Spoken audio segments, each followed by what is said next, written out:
It was the kind of moment that doesn't just interrupt a debate, it rips through it like thunder.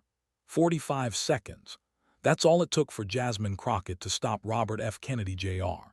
In his tracks, his carefully rehearsed talking points evaporating under the weight of a single, searing counterstrike.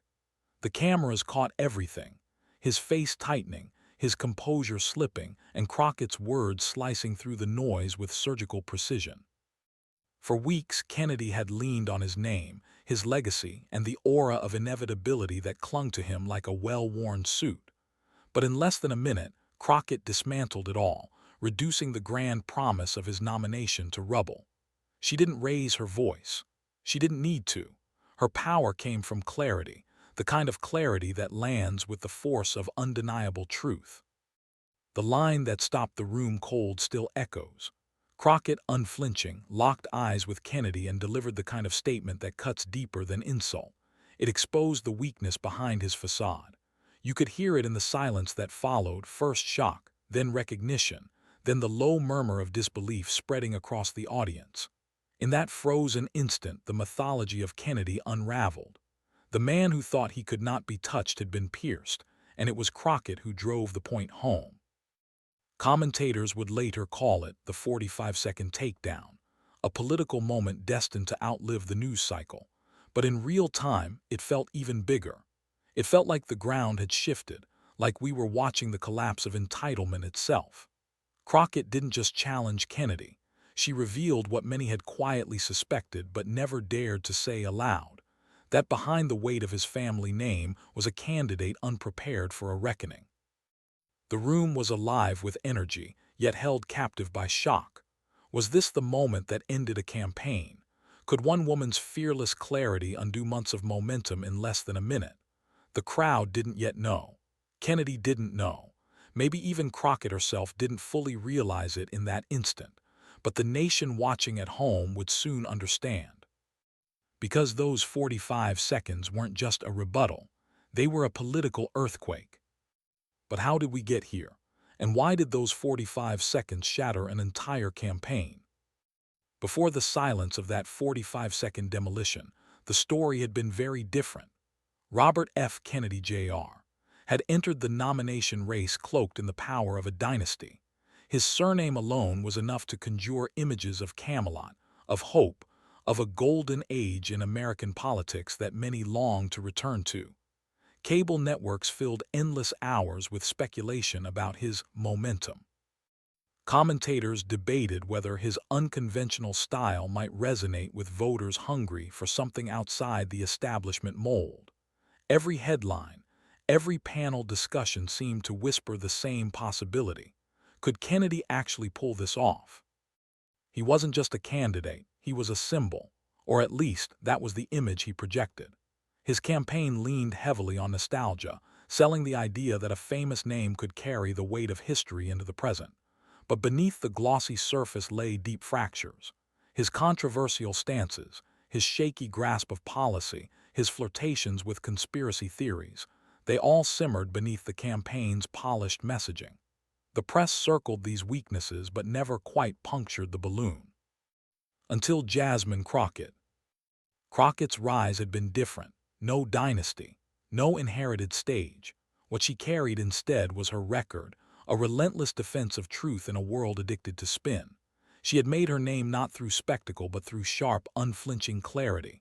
When her colleagues wavered, she stood firm. When others bent under pressure, she pushed back harder.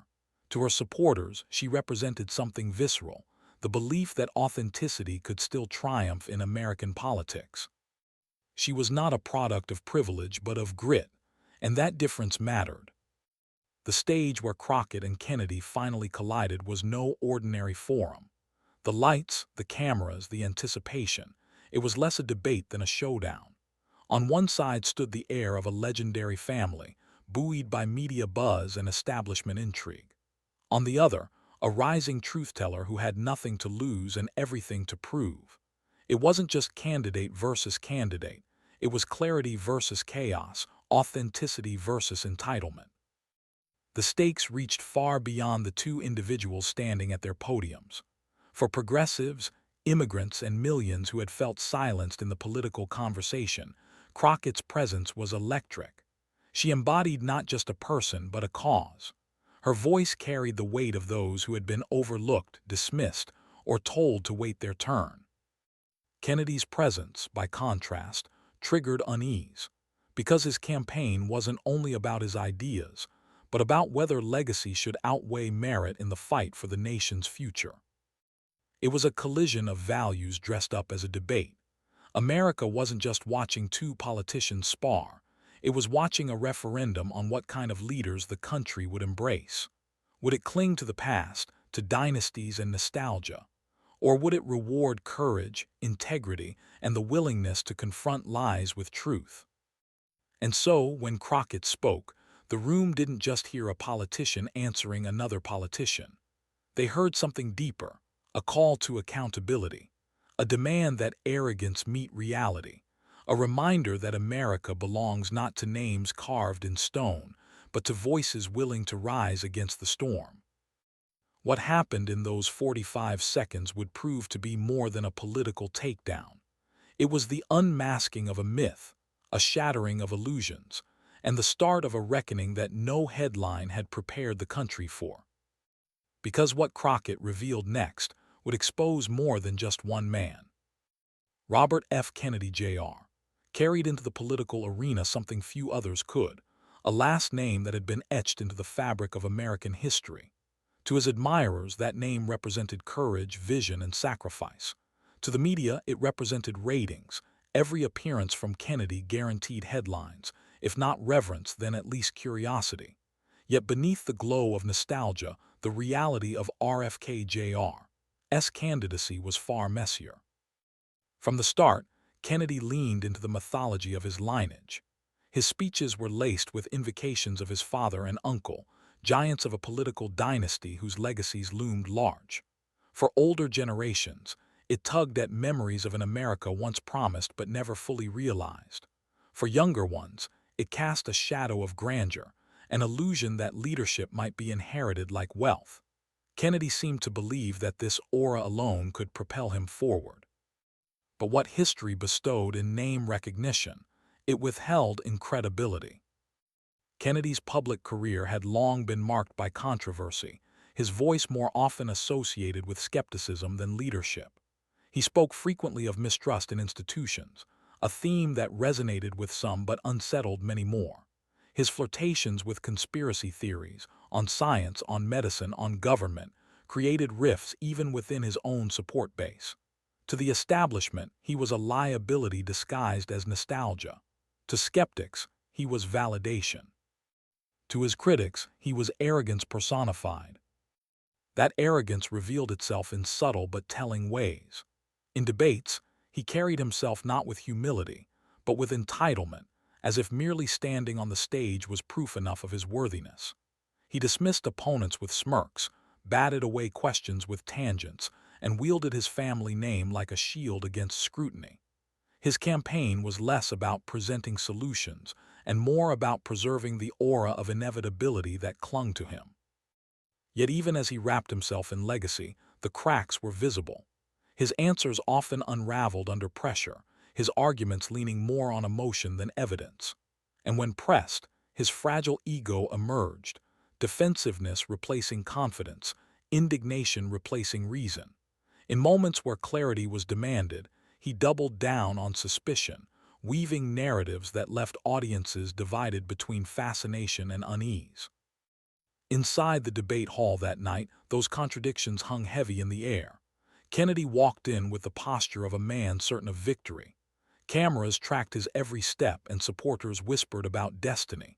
But opponents and even some allies whispered another word: liability. They knew the stage magnifies not only strength but also weakness, and Kennedy's weaknesses were many. He carried himself like a man convinced he could not be outmaneuvered. His responses brimmed with confidence, even when content was thin. He leaned into his cadence, his family resemblance, his aura of legacy, as if those alone would carry him past scrutiny. But the room was restless. Every evasive answer, every conspiratorial nod, every half-smile drew an undercurrent of tension. Here was a man cloaked in history but exposed in substance. The irony was striking. The Kennedy name, once a banner of progress and integrity, now risked being tethered to suspicion and fragility. Instead of carrying the torch forward, RFK Jr.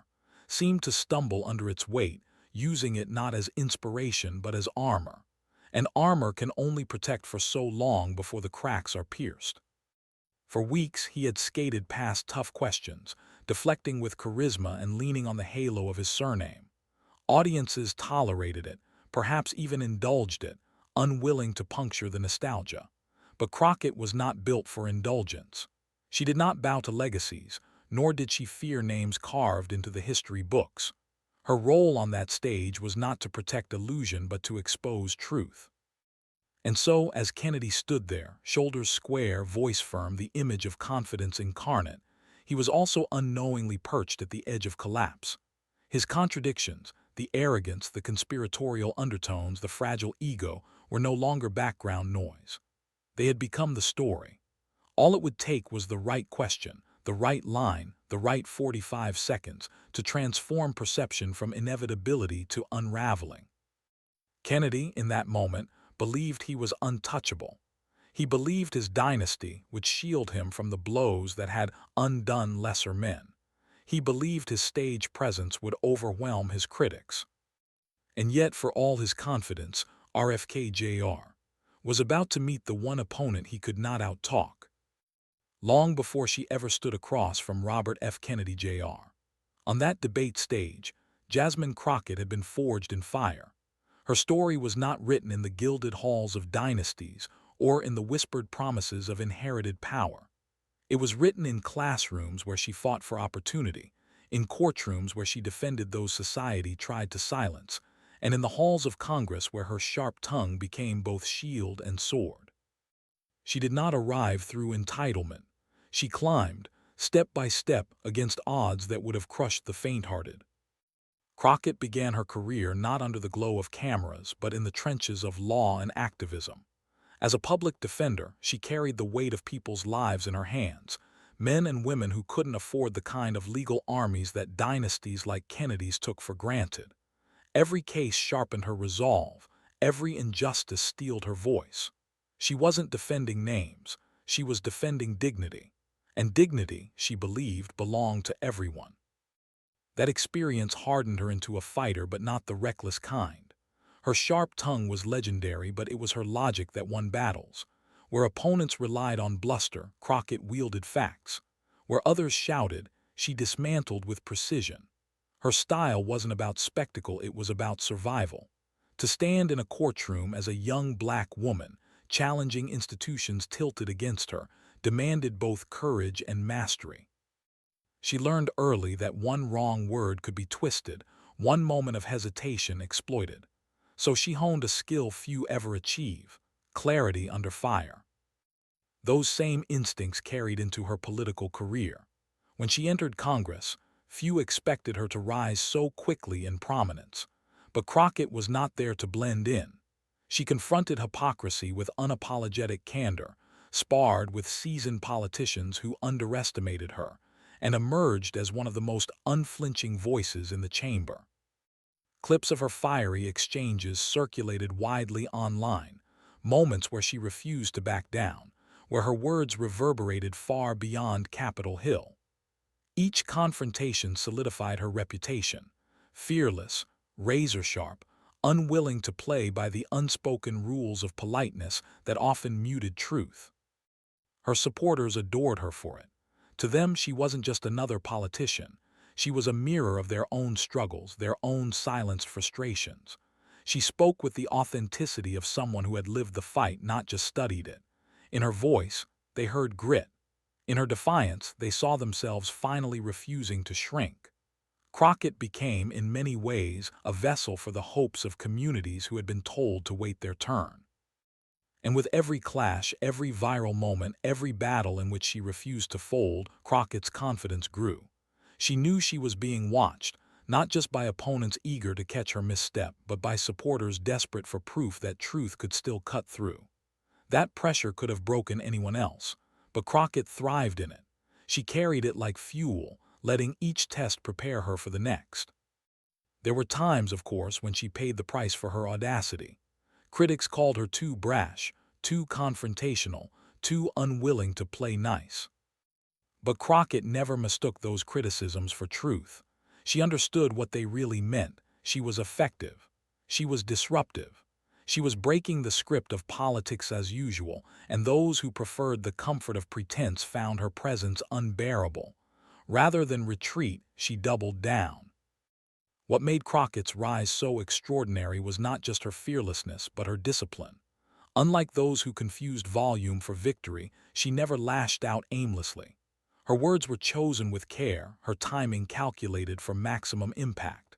She wasn't reckless, she was surgical. Every skirmish in her past had been training, sharpening her ability to deliver the line that couldn't be ignored, the truth that couldn't be spun away. By the time she stepped onto the stage with Kennedy, Crockett was more than prepared, she was battle-hardened. The courtroom had taught her precision. Congress had taught her endurance. Life had taught her resilience. Together, they formed a kind of armor that legacy could never manufacture.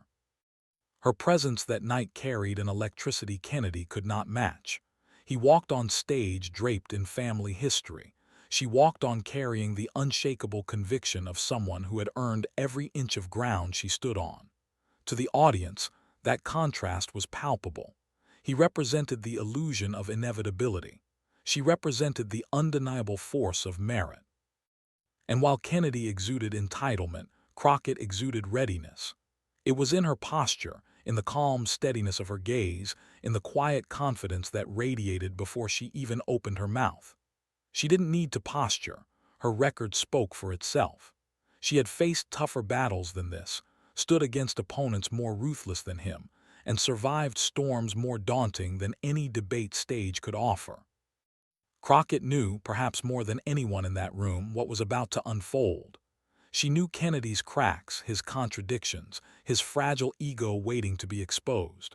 But more importantly, she knew herself. She knew the strength she carried, the clarity she could wield, and the moment she had been preparing for her entire career. Because every courtroom defense, every congressional clash, every viral takedown, all of it had been rehearsal for this. Every battle before this had prepared her for the moment that would unfold in just 45 seconds. The air inside the debate hall was charged with expectation, the kind of electricity that makes silence louder than sound. Every camera was trained on the stage, every lens eager to capture the next viral moment.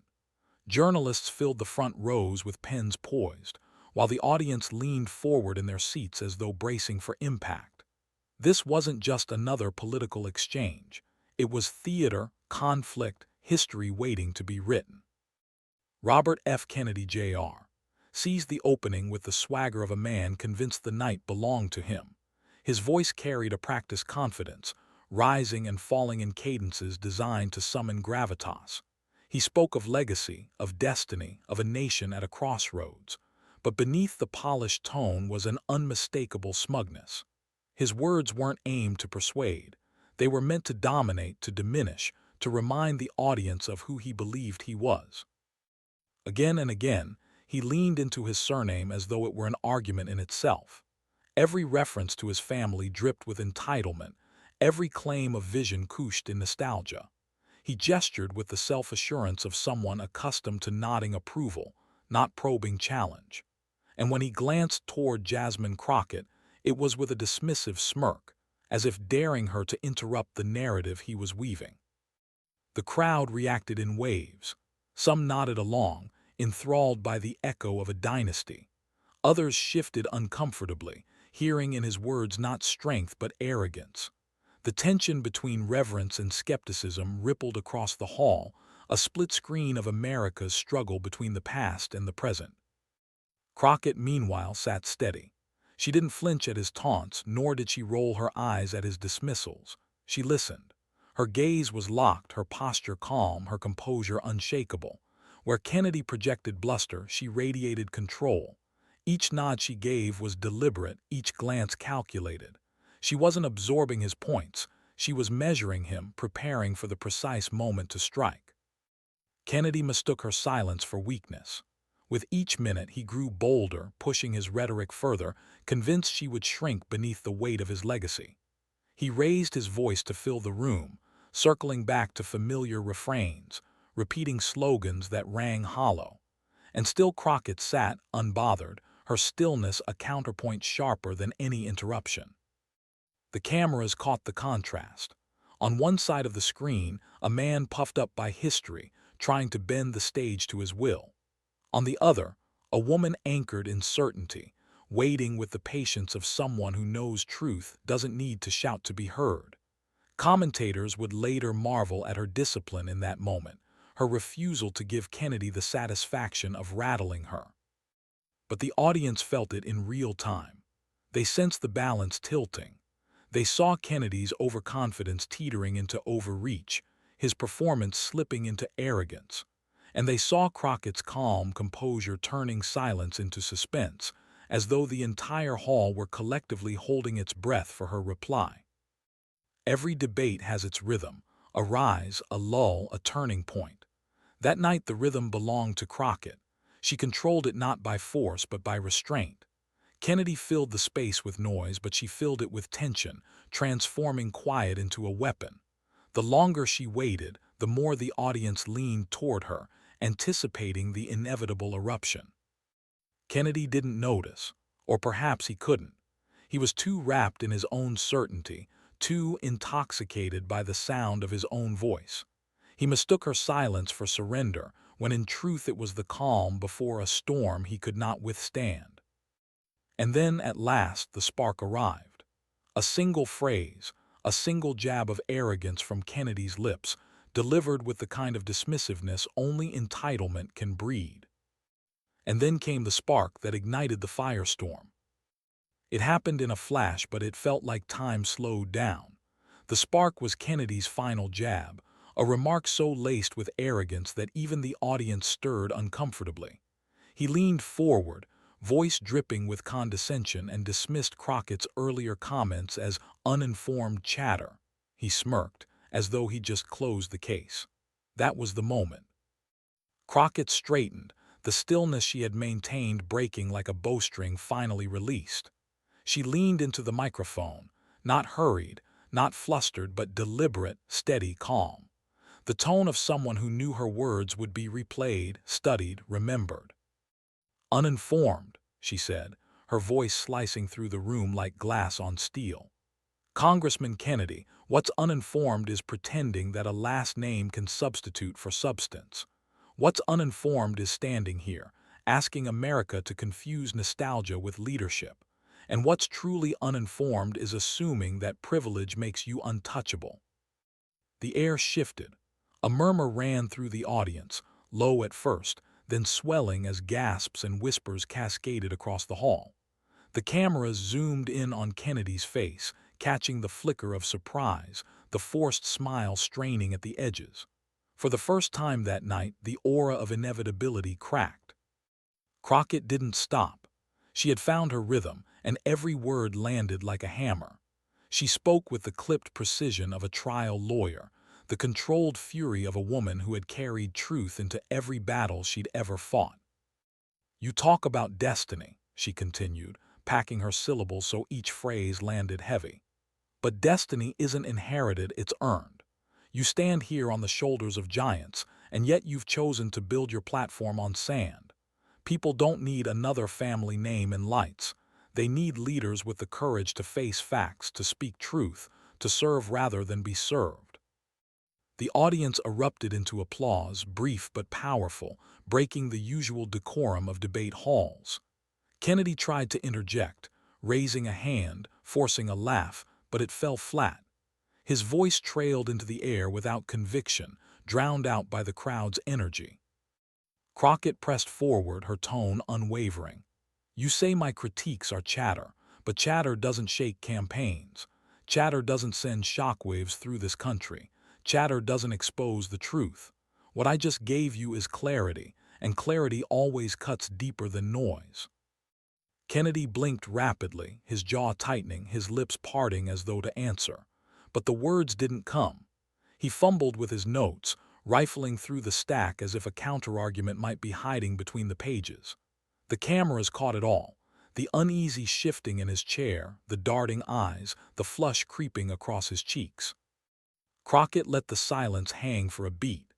It was the kind of silence trial lawyers dream of, the moment when the opponent is cornered, the jury leans in, and truth fills the vacuum. She looked out at the audience, then back at Kennedy, her voice lowering, softer now, but sharper for it. "For too long," she said, "America has been told to confuse legacy with leadership. But tonight, that confusion ends. Because leadership isn't about who your father was. Leadership is about who you are when the lights are on and the stakes are high. And right now, everyone can see the difference." The room erupted again, this time louder, more sustained. Some people stood. Others shook their heads in disbelief, marveling at the precision of her strike. A woman in the second row mouthed the words, "Wow." The moderators shifted nervously, unsure whether to step in or let the moment ride. Even the cameras seemed to linger, as if compelled to capture every flicker of Kennedy's unraveling. Kennedy tried once more to recover, forcing a grin that didn't reach his eyes. "Well," he began, his voice cracking slightly, "I think." But the crowd wasn't listening. They were still with Crockett, still riding the wave of her words. And she wasn't done. She leaned in once more, delivering the final blow with the calm precision of a verdict. "You can smirk, you can dismiss, you can hide behind your last name. But tonight, everyone watching sees the truth. History does not protect arrogance. History rewards courage. And that's why your nomination ends here, not in whispers but in clarity." Gasps shot through the hall. Some clapped, some simply froze, stunned at the audacity of it. The moderators struggled to regain order, their voices drowned out by the electricity pulsing through the room. Kennedy sat rigid, his smile gone, his eyes fixed downward as though the stage lights had suddenly become too bright. The moment stretched, suspended in air. Crockett's words seemed to linger longer than sound should linger, echoing not just in the room but in the collective conscience of everyone watching. It wasn't just a rebuttal, it was a revelation, the kind of moment that lives on long after the stage is cleared. Kennedy's unraveling was complete. His hands fidgeted with his notes, his once commanding presence reduced to a man suddenly aware of his fragility. The cameras caught every twitch, every nervous swallow, every second of silence that seemed to last an eternity. Crockett sat back, her posture still steady, her eyes forward. She didn't need to gloat. She didn't need to push further. She had delivered her strike, and the room had already judged. The legacy of a dynasty had been pierced, and the sharp edge of clarity had done it in less than a minute. Commentators would later call it the 45-second takedown. But in the moment, it was something bigger. It was theater, justice, and prophecy rolled into one. Crockett's words were not just aimed at Kennedy. They were aimed at an entire system that mistook pedigree for proof, arrogance for authority. And as the applause swelled, as Kennedy shrank, as the room pulsed with disbelief and recognition, one truth became undeniable. The balance of power had shifted. But the real shock wasn't just in the room. It was what happened next across the nation. The debate stage lights had barely cooled before the aftershocks rippled outward. By the time Kennedy left the hall, his handlers whispering furiously in his ear, the internet was already ablaze. Twitter, now rechristened X, had turned into a digital coliseum, and Kennedy's stumble was the spectacle of the hour. The first hashtag surfaced within minutes, Crockett 45.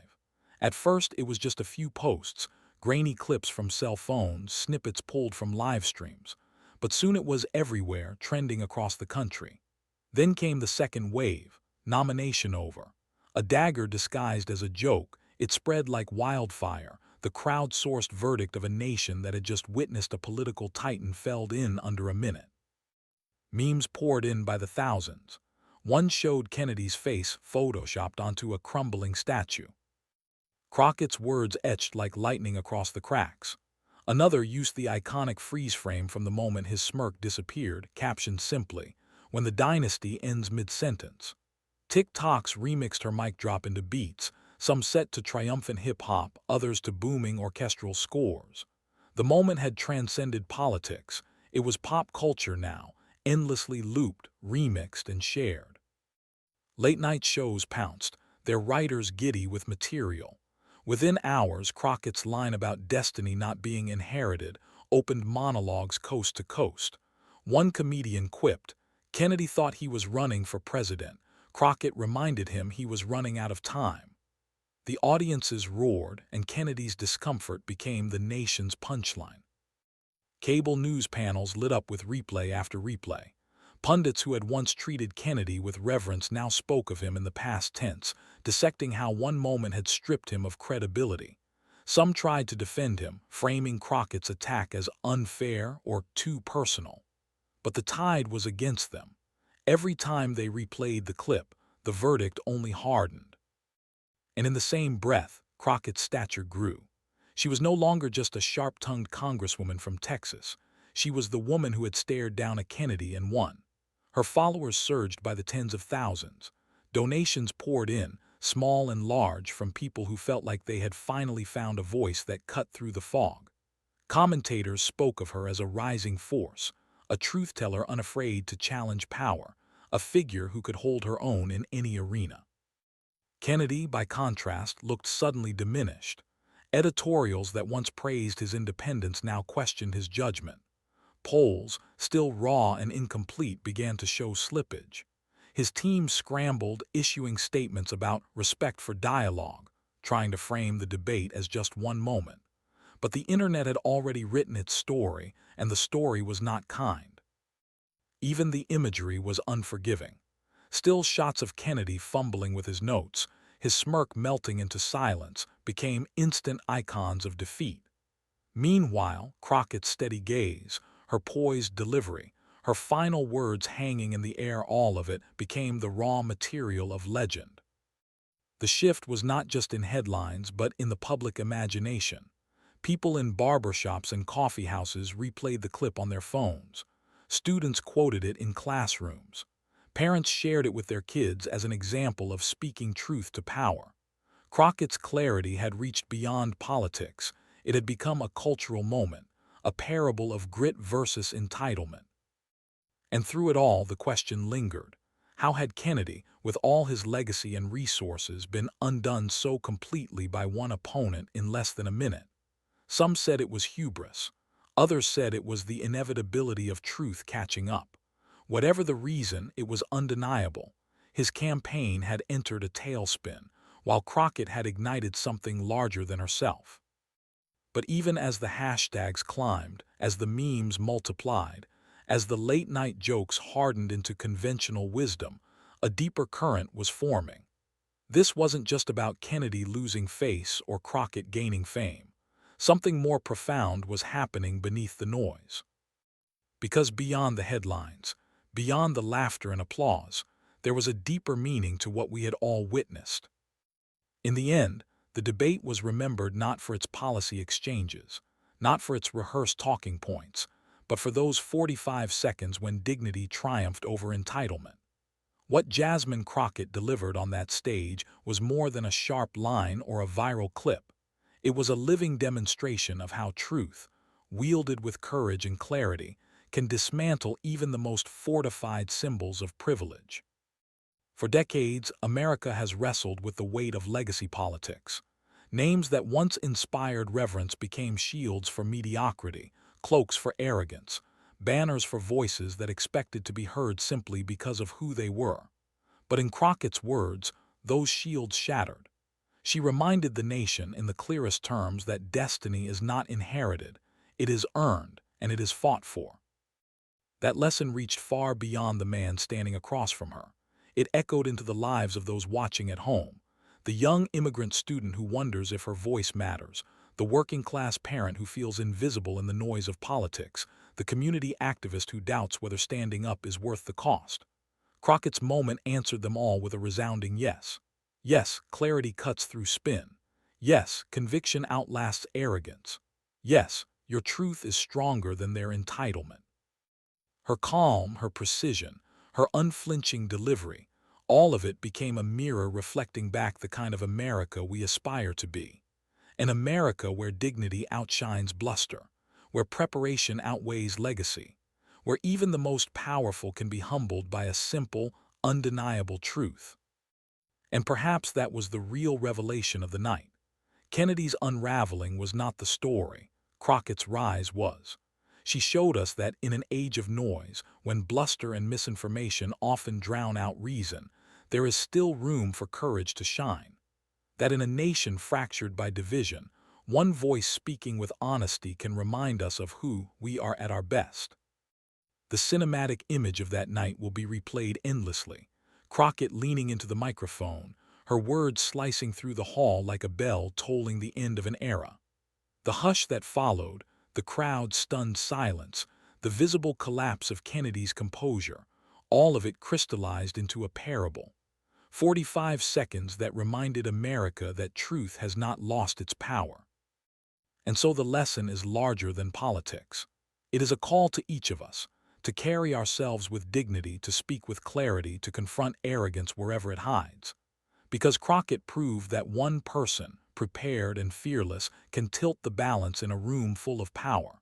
And if she could do it on that stage, then so can we in our daily battles, whether in classrooms, workplaces, or communities hungry for change. This was more than a debate. It was a declaration that America is not defined by legacy names or inherited privilege, but by the courage of those who step forward with conviction. A declaration that arrogance may command the room for a moment, but dignity endures. 45 seconds. That's all it took.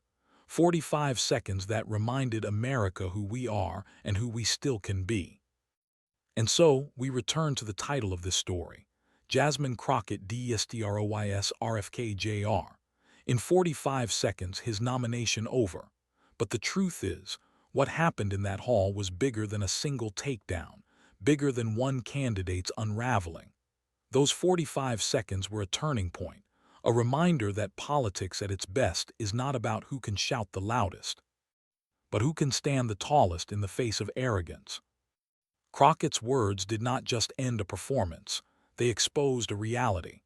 They reminded us that privilege can crumble in an instant when confronted by dignity, and that truth, when spoken with clarity, does not need a dynasty behind it to move mountains. If you believe that dignity and truth should always win, share this story. Let it ripple outward. Let it inspire conversations in homes, classrooms, workplaces. Because every time this moment is retold, it reinforces the lesson that arrogance is temporary, but courage endures. And perhaps that's the most hopeful message of all. You don't need hours or years to make an impact. Sometimes, history changes not in grand speeches or sweeping policies, but in the span of less than a minute. 45 seconds can reveal character, shift momentum, even reshape the course of a campaign. So carry this story with you. Remember Crockett's poise, her precision, her refusal to bend before entitlement. And remember the silence that followed, a silence heavy with the weight of truth finally spoken. Because in the end, it only takes 45 seconds to change history.